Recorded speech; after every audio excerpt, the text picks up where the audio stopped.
All righty, we're live. Hello, welcome back to the Exceptional Sales Leader Podcast. Darren Mitchell here on this beautiful Tuesday, the 13th of July, 2021. Today's a very special episode. I'm so glad to have a very special guest joining me from the other side of the planet, Tanya Pluckrose. Tanya is a person who I've known for a little while now. We've been connected on LinkedIn, and just as a bit of an introduction, Tanya is a much sought after thought leader and consultant in the client experience space for Fortune 2000 companies and has done that for over 21 years. Now, since leaving the corporate world, she's out doing things for herself, working with some phenomenal people, phenomenal companies around the world, and fell in love with the legendary Bob Proctor's teachings, which is a person I've been following for many, many years, just a phenomenal man. And it's helping her to unlock not only her talents, help her step into greatness, but she's helping others do exactly the same thing. So it's a great pleasure to welcome to the show today, Tanya Pluckrose. Hello, Tanya. How are you? G'day. G'day. G'day. Can I just say Oh that? my Hello, God. everyone. I am an Aussie living in America, and I've got to let the audience know that I actually sought out Darren out of the blue when I saw he was an Australian. I'm going to be honest, I was rather selfish, but I wanted to hear the Aussie accent more than anything. Oh, And so I reached good that out. we No, stand out. but I also wanted to, you are into sales. I love what you're up to, helping companies now really up their game when it comes to, increasing their profit lines and increasing robust, I'd say, sales reps that really love sales and go out and enjoy the path to an agreement, I call it, as opposed to just selling, because really selling is a mental game that's changing the world, and it's the highest profession in the world. So why are not more salespeople millionaires? What is going on? It's a really interesting question, and I reckon maybe we can delve into some of the reasons as to why that is not the case right now, Tanya. But before we jump into this, what's really interesting is, yes, you're an Aussie. I was going to say an ex-Aussie, but you're an Aussie, always been an Aussie. But I know you were born in South Africa. Is that right? And you're now residing in Las Vegas. Now, we had a chat last week and we were talking about the temperature differences, and we said, oh, let's just jump on a podcast and have a bit of a fireside chat, because over in Melbourne, it's middle of winter. But you were telling me last week, and you just said to me today, that it's 109 degrees Fahrenheit where you are in Las Vegas. So for the people who can't make that conversion, that is 43 degrees Celsius. So it's damn hot. And that's true. And where I am right now, it's a balmy 10 degrees Celsius, but the app is telling me it feels like 4.4. So let's call this a furnace / fireside chat. I think so. Absolutely, a furnace. Awesome. So Tanya, before we jump into, I guess, some key questions around sales and sales leadership, and I'd love to get your perspectives on a number of these, can you just give us and the listeners a little bit of background on you in terms of your career and what led you to doing what you're doing right now? Well, what led me to doing what I'm doing right now was because of love. Let me explain. I used to work for Qantas. Oh, I love that airline. The world-renowned airline really was so good to me and so good to our customers when I think about it, for the client experience it delivered compared to coming and flying here on American carrier. I mean, it was, when I look back, God, even if you sat in economy, going across to Perth from Sydney, you still got a Chardonnay, a free Chardonnay, a bevy. Here, you got to pay for everything, and that's all you get is a liquid dinner. Otherwise, your sandwich is going to cost you a good $12. So I love Qantas, and I worked for them for 21 years, and I left on a very high note because I found love. And I moved here, and clipped my wings after 21 years, after actually climbing the ladder of success with Qantas and ending up being their lead flight attendant, the customer service manager on their flagship aircraft at that time, which was the A380. And I left and I moved to America, and I was so excited to, really create the American dream for myself and my husband. And so I moved here, And of course, the opposite happened. And unfortunately, after 5 years, I had to leave because of extenuating circumstances and start again.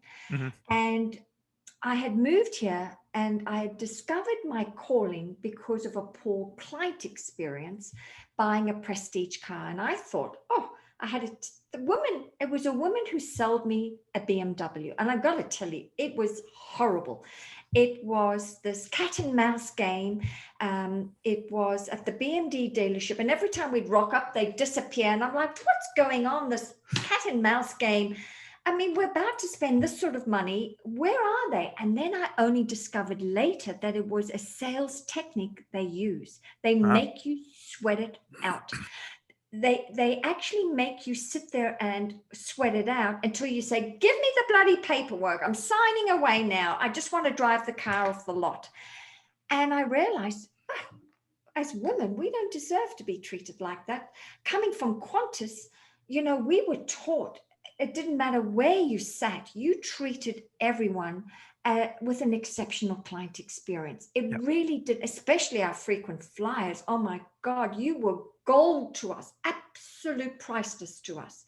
And so moving here, I thought there's a gap, there's something not right. And so I put pen to paper and I wrote a book, The Art of Selling to a Woman, because I was going to create a different experience for women in particular in the way they were being sold to. So I attempted to attack the boys club on those car dealership lots, any car dealership, any brand. I wanted to change the way that they were selling to women. But they were having nothing to do with this, Sheila. Like, nope, the boys club They is knew alive what and to well. do. They knew their sales techniques have been working for years. So if it ain't broken, why should I fix it? That's right. So go away, little lady, go somewhere else. So of course, I tried to make big time here with helping companies sell to women, but I actually got more business in Australia while I was living here than I actually made it here. Wow. So after a few years of that, everything sort of started to fall apart. And I realized, there's something not right going on. My marriage, unfortunately, failed, and my business had never taken off. And I couldn't understand what was going on. And then one day, when I had left my husband, I was staying in this woman's home, this stranger's home, with my two Siamese cats, Sydney, Australia. I just thought, how the hell have I ended up here? I used to have my own home in Sydney. I owned my own home. I had climbed the ladder of success with Qantas. I had traveled the world. I was earning phenomenal money. What is the American dream? What happened? And then an ad caught my eye, and it was Bob Proctor. And Bob Proctor was putting on a teaching to do with the paradigm shift. And there was something that caught my eye about results. And he said that if you're not happy with your current results, stop looking outside yourself. Go within, because your past and present thinking had created your current results. And if you wanted to create different results for your future, you had to, of course, change your thinking. And that was it. And so I fell in love with his teachings. I signed up for many of his phenomenal works. And guess what? I became then a consultant, a coach. And now I help entrepreneurs and coaches, as well as I would say, as sales reps very much in companies now who are stuck. They are stuck because what is happening is they can't break the income ceiling. They can't break the income ceiling. They have the inability at this stage to attract the right client. They struggle with the sales conversation, the path to an agreement, because they're relying on a script of how they've done it before. But I'm going to tell you, there's a much easier to sell. And guess what? It's about selling using the mindset. It's a far more powerful way that will create a conversion, not only a lot quicker, but guess what? You will have return business, a lot of return business, because there is an art to selling, and I've discovered it. And it begins, guess what? In the boardroom of your mind. Absolutely. So that is what I'm doing now. Love it. Love it. I want to delve into mindset. Just before we do, though, I'd love your perspective on this because my experience of car dealerships, particularly in Australia, is not dissimilar to that. But I've got to say, I've got a few friends in the industry who are on a kind of a mission to try and change the way that car dealerships, particularly car salespeople, are seen because they're very, very let's just say victimized in the marketplace as being charlatans, etc. Some of the most successful car salespeople that I know and sales leaders are actually in the car dealership game. And it was interesting you're talking about the experience you had trying to buy that BMW where they're playing the cat Mm, and mouse game. mm, These guys go completely opposite, and they create a really embracing, encouraging, all encapsulating client experience because they start to think about the fact that Tanya comes in to purchase a BMW. Chances are, if we give her a great experience, there might be another BMW that she buys in 4 years' time. She might turn it over. She might upgrade to a different model or a better model or what have you. And they start to realize that, you know what, Tanya's also got a pretty good network. So there might be some others. So they start working on the lifetime value of a customer and they beautiful. start seeing you as not just one purchase, but they see you as potentially I guess, a catalyst for other purchases, and Mhm, hence they mhm. treat you completely differently. Now, so it's a completely different way of looking at sales, and unfortunately, still today, not too many sales dealerships are having that focus, but it's slowly, Yeah. slowly changing. And a lot of it's coming down to mindset and what their leaders are doing in terms of are they driving their sales reps to hit the monthly quota? Or are they playing the longer game, the what we call the infinite game, if you had listened to Simon Sinek, and Mhm, saying, mhm. well, if Tanya doesn't buy a car today, if I continue to nurture that relationship, chances are she'll buy a car next month or the month after. But she might have somebody who is in the buying cycle to purchase a car this month. So we'll be taken care of. It's all good. So not getting fixated on I've got to hit the target this month and this particular quarter, which is a really important one. Um, hey, so let's jump into this mindset thing because I'm Okay. fascinated by this, and if you've been listening to the podcast for a while, you know that I have made reference to Bob Proctor, and I love everything mindset, and I've been following him for like 20 years myself. Phenomenal, phenomenal man. Um, it's probably a really basic question, and I don't mean this to be sounding basic, but how important is mindset when it comes to sales? I would say it's everything because if you don't have the right mindset, and really we're setting our mind for success.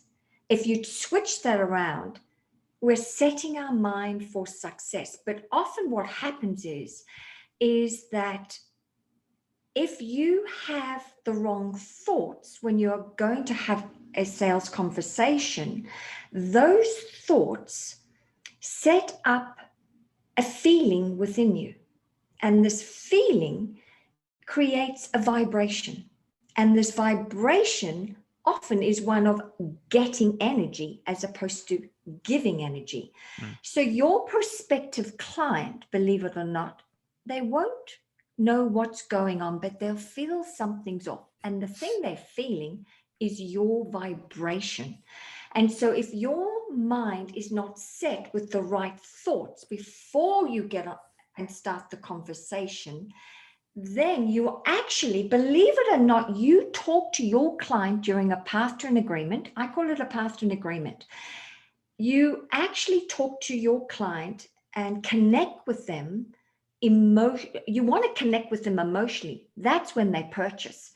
But you can connect with them emotionally first with your gestures and with your words. But you fail to remember that your thoughts, if you have the wrong thought, you have the wrong vibration that's being and they can feel it on Zoom as well. Hello. They can I feel it can. on Zoom. Don't think you can hide behind the screen because we're constantly transmitting our essence, really our essence to someone, right? Yeah. This is what is so important. And the other day I was speaking to an insurance agent and she's like, Tanya, I just can't remember these scripts. And I went, oh my God, can you imagine what you're sending out to prospective clients? Your thoughts, you see, attitude is very important. Now, attitude has nothing to do with your outlook. You have either a positive outlook or a surly outlook. No, Mm, you may have a positive outlook, but a negative mindset. And mindset means that your thoughts and feelings must all be in an alignment, including your action. When they all are in alignment, then guess what? The magic happens, Yeah. right? Yeah.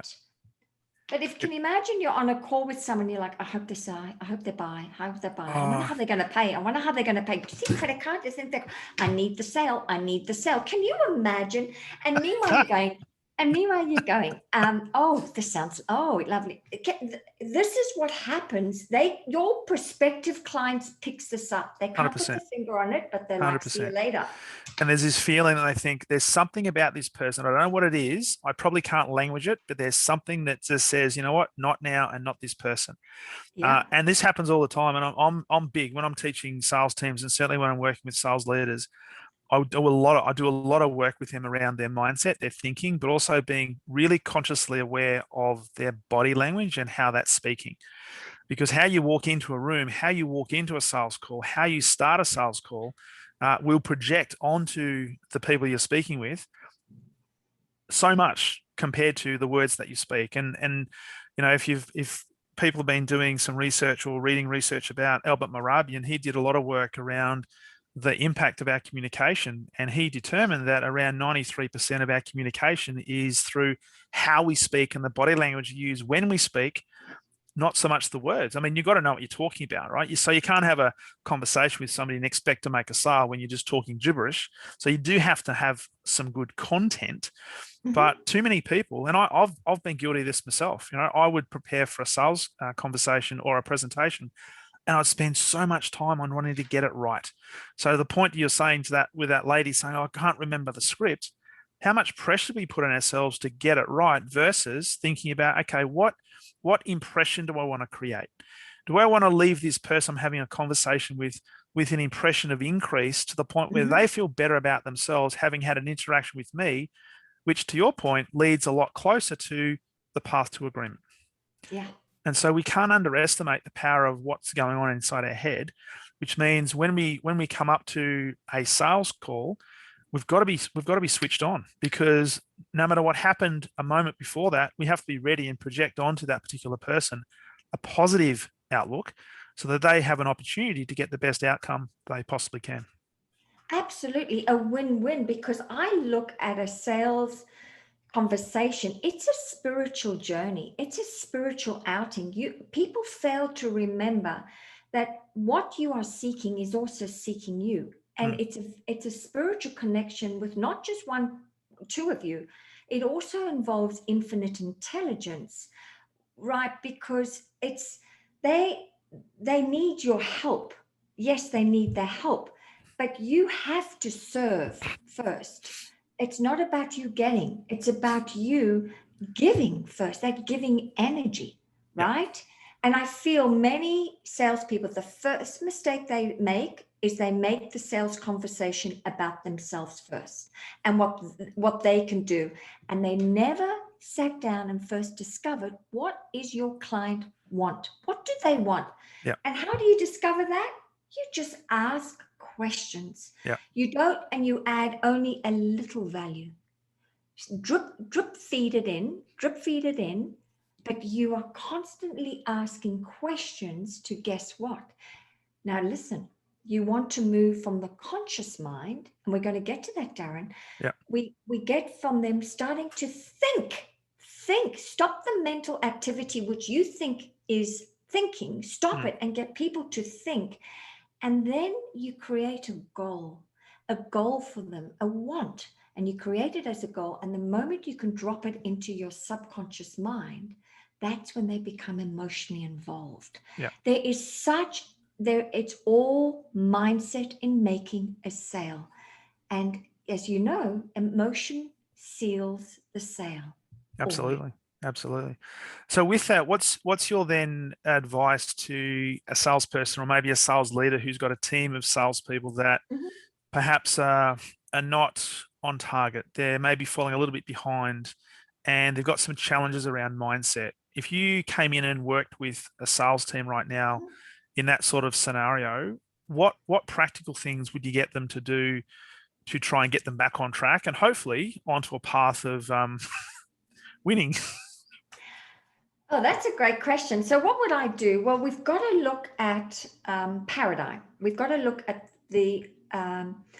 a culture has a paradigm. Every person has their own paradigm. And a paradigm, for the listeners, in case they don't know, is a mental program, our beliefs, ideas that have exclusive, really, it's a mental program we're operating by that has exclusive control over our behavior. And most of our behavior is habitual.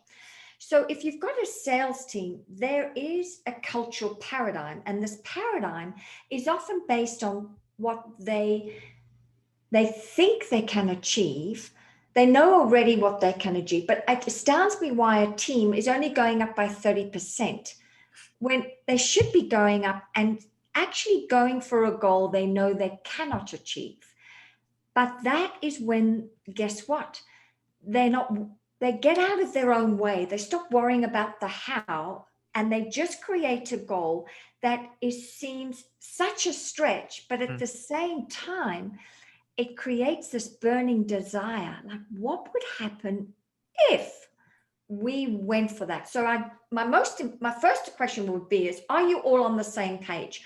Because many salespeople come with their own paradigm, their own operating system, which is often everyone's got their own limiting beliefs that have been programmed inside of them genetically and environmentally. Yep. So it's important we create a sales goal for the sales team that seems such a far fetch at the moment, but we ensure that the personal paradigms are not getting in the way for that one cultural the one sales goal everyone's going after. Yep. Because if you've got some people that are like, nah, it's never going to happen, forget it, love, right? Their belief system, can you imagine if you've got a sales team and you've got some bad apples with, this is never going to happen? I say those naysayers are not, you think their thought energy, it's quite contagious, like the pandemic. Yeah. In a sales team, in a big sales team, it's really contagious. Yep. But how do you fix that? Well, you can't kick them off.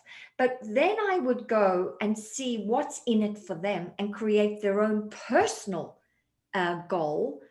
Like, what would it mean to you if we did super exceed the sales goal by 70%? What would that mean to you? Maybe Jack or Mike, and he may say, well, that would mean I'd get a much bigger commission.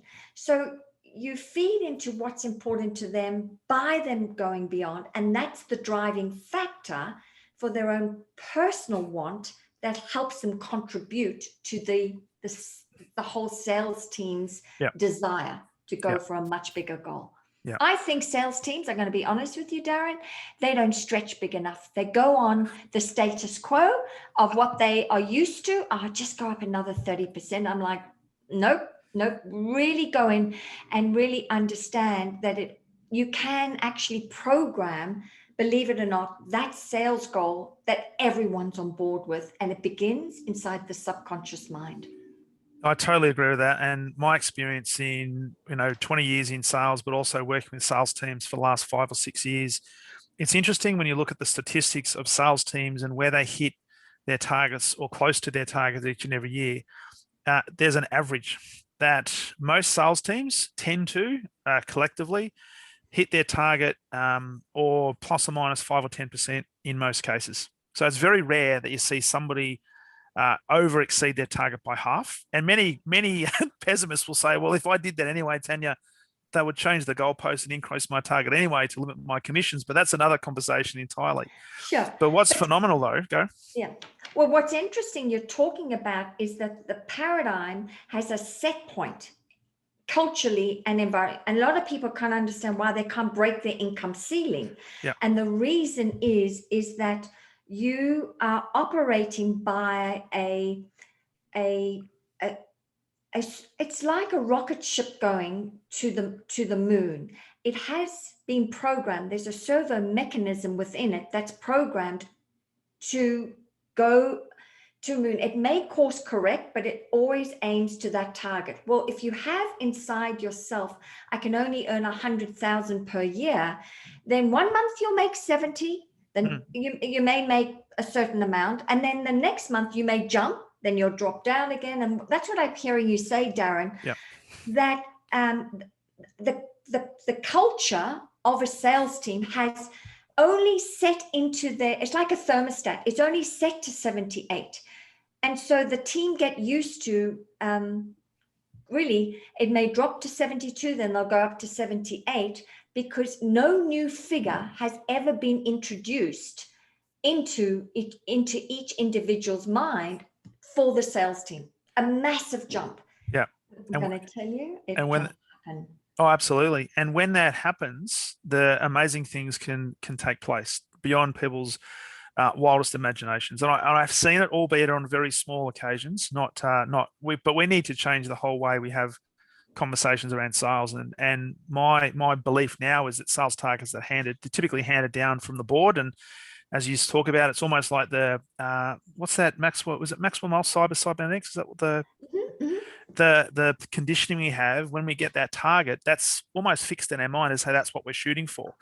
Well, we've got to change that and say, well, hang on a second, that's a ceiling. Take that away and think about, what is the target I want to shoot for based on the things that I want to create, based on the things you're talking about there in terms of what's in it for me. Now, what's in it for me is going to be driving me, but from a psychology point of view, in order to make a difference to other people's lives and to companies' lives and create value, we've got to be looking at how we can serve. And when we serve, we will get taken care of. So that's the what's in it for me component. So from that perspective, if we do have sales leaders out there to think, okay, I've got some sales targets that right now appear to be quite challenging because of the market and all the tangible, logical reasons why we could justify why we're not performing at the level we know we could be. What advice would we give to a sales leader to try and change that paradigm? What are some things that we could do, whether it be thinking, or is there specific behaviors that we can put in place to help these sales leaders unlock the potential that they know exists within their team, but for whatever reason, they might be stagnating, they might be plateauing? Well, I would say that what I love is have a professional goal for the company, right? That supersedes what you've ever done before. So you actually, as I say, the subconscious mind is like a GPS. It's dying for a destination, but most people don't give it a destination. Or as you said, it's something that everyone knows they can or thinks they can achieve, but no one's going after the big daddy. Oh no, don't go and stretch too much. Oh no. So have the big daddy there, because remember, we are all engineered for success. Believe it or not, we're engineered for success.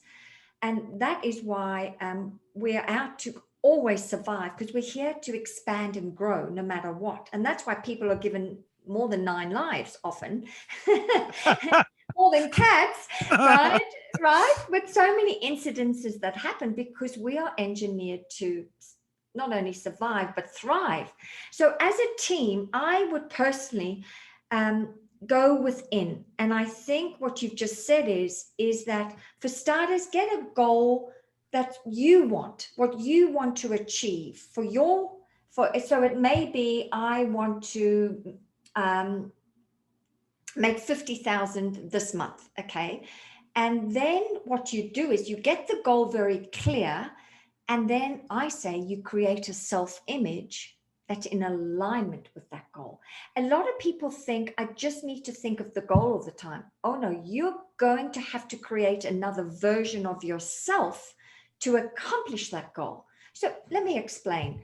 If you want to be earning 50,000 this month, more than say your 10,000 last month, you have to then, of course, look at your activity, right? And close the knowing doing gap, which means you're going to have to get rid of some habits and create some new habits, right? That are initially going to be very uncomfortable, but I'm saying you don't implement all new habits at once. Only change 1 or 2 at one time.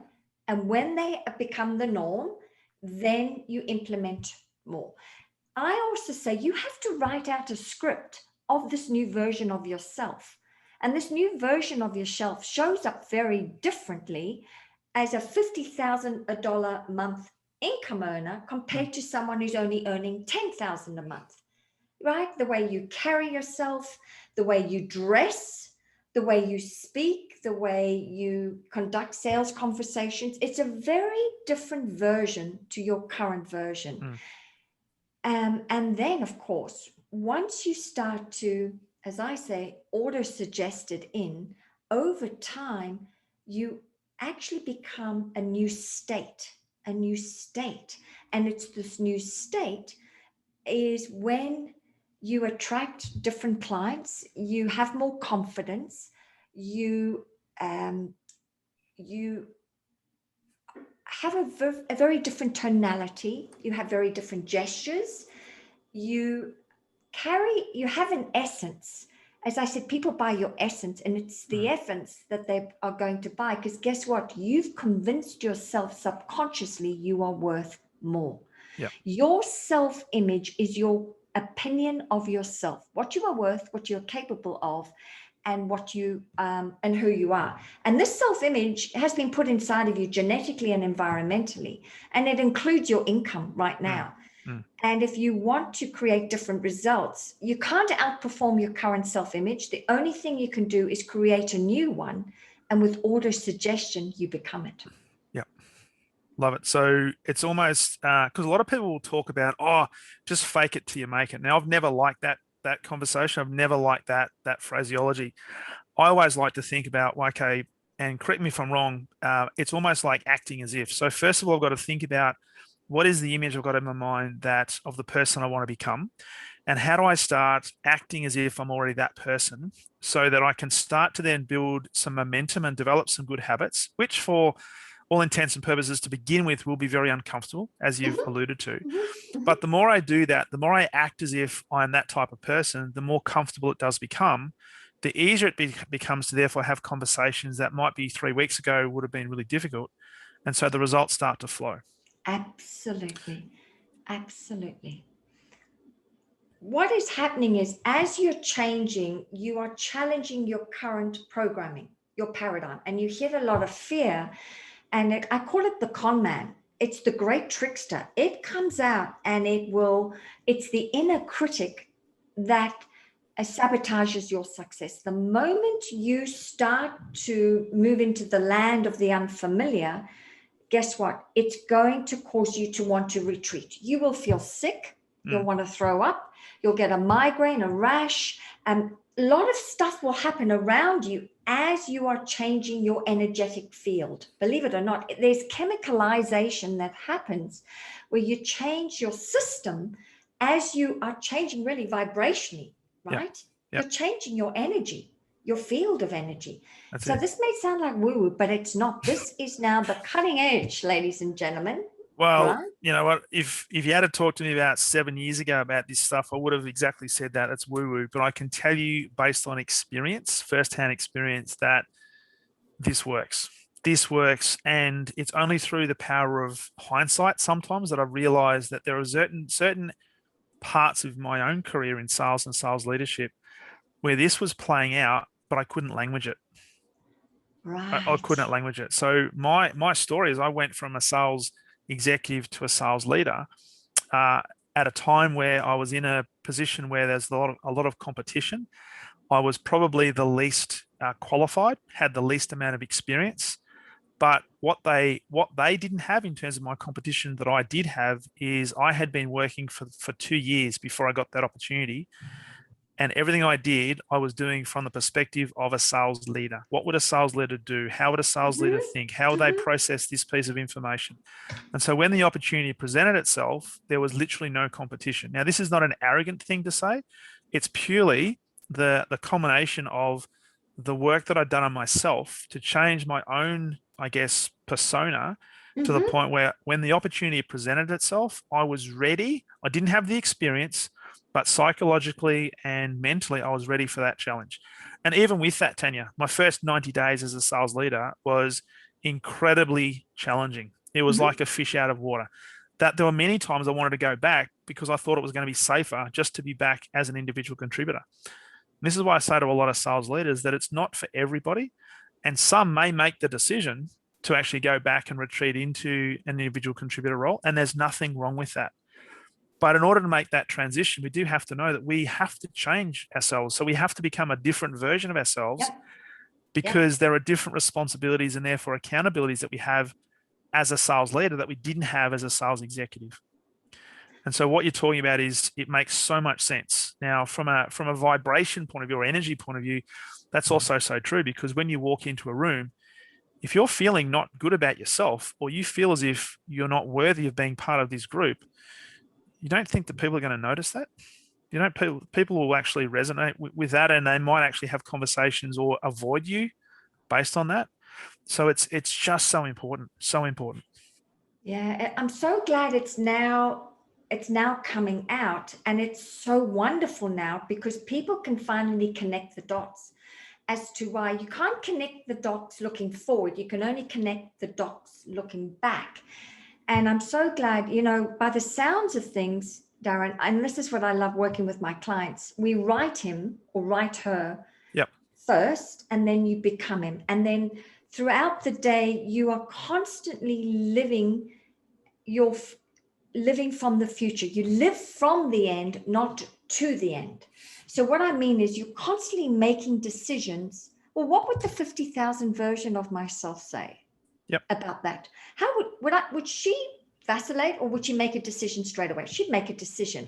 I have discovered that the sooner you can convince yourself you are worth millions, guess what? People will pay you. But you know where it begins? You've got to first convince your subconscious mind of your worth. And it's got to begin. And that's when, and when you've convinced yourself, guess what? You can ask for the money. Oh, I love asking for the money. I love it. It's my favorite part, because you've convinced yourself over time that you are worth it. And that's not just with action, but you've given your subconscious mind some wonderful suggestions of who you are and what you are capable of, and why you are a great catch and worth investing in, and your company. You have to become a product of the product. As I say, you've got to love your product so much. You love it so much, and you talk, so people buy your enthusiasm, your passion. So if you're not selling the right product, get out, go and find something that you would love to sell, right? And then guess what? That's half the battle, right? Then the rest of it you just have to work on is yourself, creating a new self-image about yourself. Absolutely. I love your perspective on this as well, because I'm big into being really clear on who you choose to surround yourself with, right? So as we are making, I guess, the transformation of, getting into that 50,000 a month type of sales rep, how important is it to be very selective on the people that you surround yourself with? I think it's everything. More than they say, the 5 people you spend time with, look at your income. But I go beyond that, because you think your own paradigm is so powerful in holding you hostage. Your inner critic is so incredibly cruel to you and is so judgmental. And then what I've discovered is, you tend to, if you've got a harsh critic, you tend to surround yourself with other people that are very judgmental, and you cannot afford to. It's so much effort constantly being around company where there's a lot of gossip and criticism, because not only are you dealing with your own inner critic and the chitter chatter that's going on, you're now having to listen to everyone else's limiting beliefs. I often say that listen to what's coming out of people's mouths. It's their paradigm talking. It's not really them. If people could hear what they're saying, they would die. It just doesn't make sense. It's mental activity, but it's not. It's not. And then you go to them and say, "Do you realize what you just said?" No. And if you played a recording back to them, you'd probably say, "I didn't say that. That wasn't me." It just doesn't. So the doom and gloom does not help you build a new self-image. It actually depreciates you. So it's so important that Well, for starters, that you do have the right company. If you can't, that's the work, ladies and gentlemen. But you can actually, I'm going to let you know, when I'm around even some of my family members, I was on my call to my mum last night and she's whinging. She's 87, God love her. My dad's 92. And, you know, he's got his moments, his geriatric moments. And all I could say, listening to my mum, and all I was saying is cancel, cancel, cancel, cancel, Tanya, cancel. I cannot take this in. I cannot take this in. So for all of you who would like to guard I really believe your mindset is priceless. And so many people spend a fortune on strategy, yet they don't spend a fortune on looking after their mindset. And that is the best investment in the world. It beats Bitcoin. It beats cryptocurrency. Why? Because you can create anything with your mindset. Yep. Right? We just haven't been taught how to use our higher faculties, which is imagination, will, intuition. We never taught that at school. But that's when you can create anything, and it can become a reality. Whatever you can hold in your head, you can hold in your hand. Let me tell you. Absolutely. So, Absolutely. Everything's everything. So get rid of the TV, ladies and gentlemen. Let's go to Australia right now. I don't have a TV. I refuse to have a TV because my mind it's priceless, and it is the gold mine I can mine to create anything, including my own currency, right? So you've got to guard it with your life. Absolutely. And from a sales leadership point of view, this is so important that as sales leaders, we have to be guarding the entrance of our mind all the time in terms of what we allow in. And because we are the walking, talking models of excellence or not, that is going to be conditioning our sales team, because ultimately the results that our sales team get is a manifestation of the results that we're creating, because we set the example, right? So there's so much responsibility that sits within the sales leadership realm. So I wanted to sort of, as we wrap up, we've kind of touched on this common denominator of success. Now, I do want to talk about this because it talks to the power of habit. And we are all habitual creatures. And can you just talk a little bit about your perspective on this wonderful common denominator of success? Because I think it's a really, really powerful lesson for all salespeople, but also certainly sales leaders when it comes to what we do on a daily basis. Sure. So the common denominators of success is doing what failures don't want to do. And most people, let's be honest, successful people do what failures don't want to do. And what are they? They're doing tasks every day that they don't feel like doing, but they have to do. It's so many people want to do big things in a big way. And I'm saying, no. Do small things in a big way.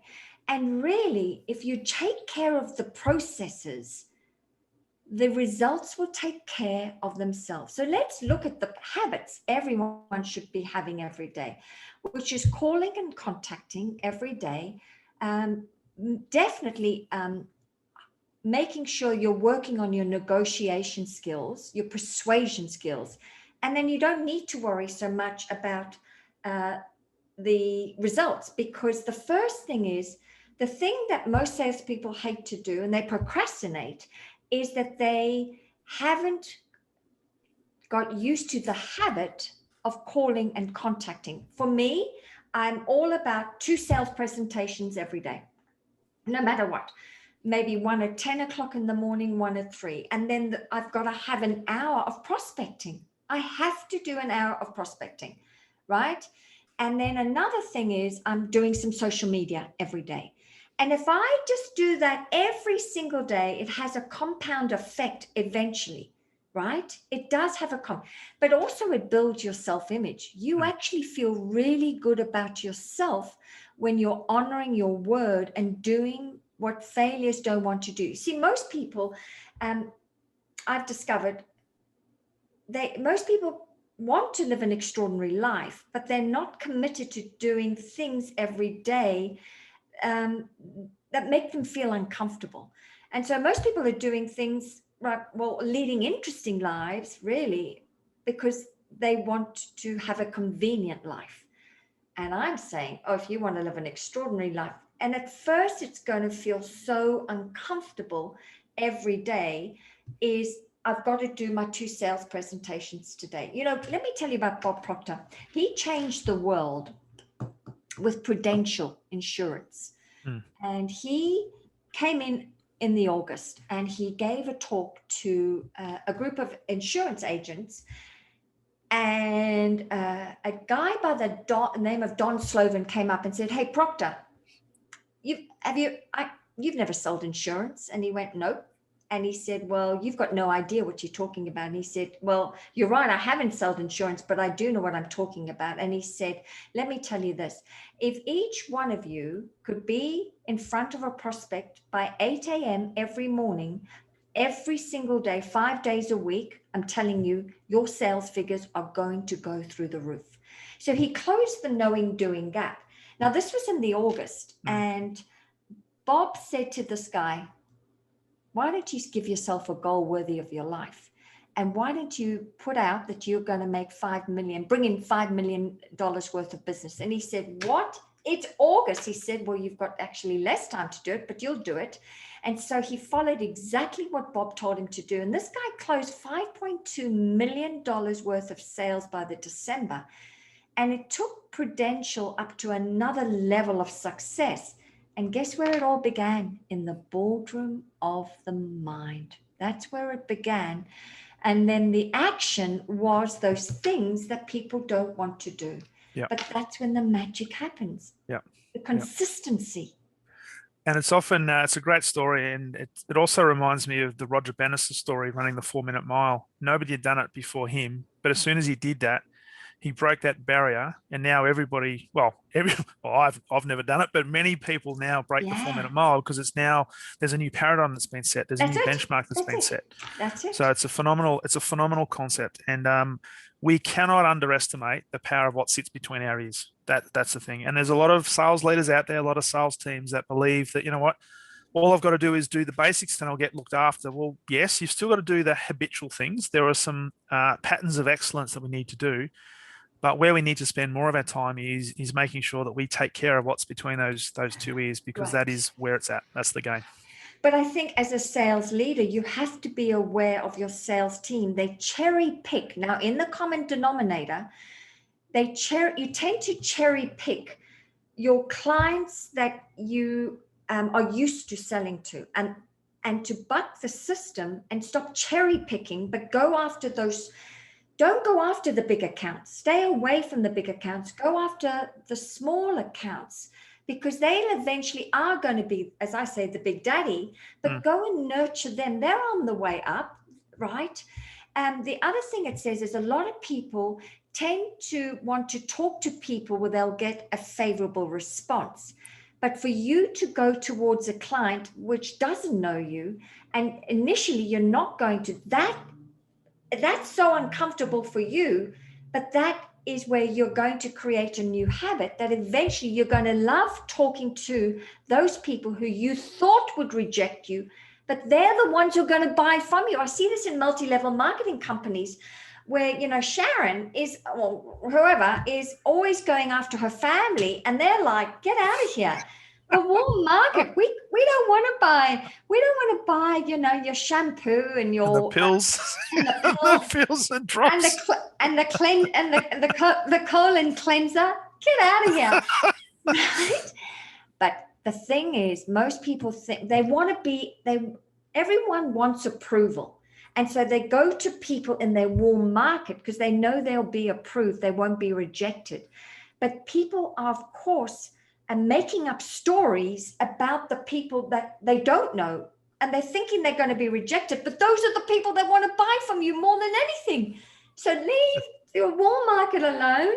Don't worry about your dad's colon. Let him find it himself. Go and sell your colon tablets to someone else who will want to buy from you, right? That's the difference. That's it. And I think to that point, it's such an important concept to remove ourselves from the outcome, right? So let's reward ourselves for making progress. Let's give ourselves some positive reaffirmation on the things that we're doing that is moving in a positive direction. But don't be so fixated on, well, I didn't get that result. I made that phone call today. I did that sales presentation, but they didn't buy. Okay, they may not have bought today, but what seed did you plant for maybe a purchase down the track, right? Because if you do that, then the constant practice and developing that good habit, consistency will compound, as you said, and you will get the result. It may not be that particular customer, but I guarantee you there'll be a customer that will come on board simply because you've stayed in the game and been consistent with your application. Right. And you've treated my thing is treat every prospective client as a $10,000 client. Whether they sign up with you or not, you are treating them like gold, right? And the other thing is people fail to realize, and I think sales companies need to bring in, understand the universal law. And the universal laws are there. They're very, very loyal. You just worry about the cause, and the cause is giving out great stuff, and the effect will take care of itself. And in fact, when it comes to results, I'm going to tell you, it's imperative you remain neutral, because once again, the law of polarity comes in. What must go up must go down. So if you are constantly reacting to the outside world with your five senses and looking at your results, can you imagine? You are lowering your vibration. Have the wrong thoughts. And the more you think the wrong thoughts, the more, of course, every conversation gets harder and harder, because guess what energy you're leading with? It's that grabby energy. Sign up for me. I need the sale. I'm needy. I'm desperate. Right. So the results then are detrimental. You've got to be neutral and just keep soothing yourself and saying it's on its way. I've created it inside the boardroom of my mind. If I can imagine it, it will come true. The more neutral you can be, the sooner it's going to arrive on your doorstep. 100%. What a wonderful, wonderful spot to finish up. So, I know, hey, Tanya, this has been extraordinary. I love having conversations with you around all things mindset and success in sales. For the people that are interested in knowing a little bit more about the great Tanya Pluckrose, where's the best place they can connect with you? I think just go on LinkedIn. You've got my name there. Go on LinkedIn. All my details are inside LinkedIn in my profile. I do have a website, and that's about the art of selling to a woman. But every day I am making posts inside my LinkedIn platform, 5 days a week, about the mindset, the paradigm, the programming, the self-image. And I think the content itself, it's going to support you now to think differently. And when you think differently, guess what? The outer changes. I really want anyone out there to stop living from the outside in and start living from the inside out. And that's when the magic happens. Absolutely. Hey, it's been an absolute pleasure. Thank you so much for joining me on this very special episode of the Exceptional Sales Leader Podcast. It's been great. I'll have to do it again. Thank you. See ya. See ya.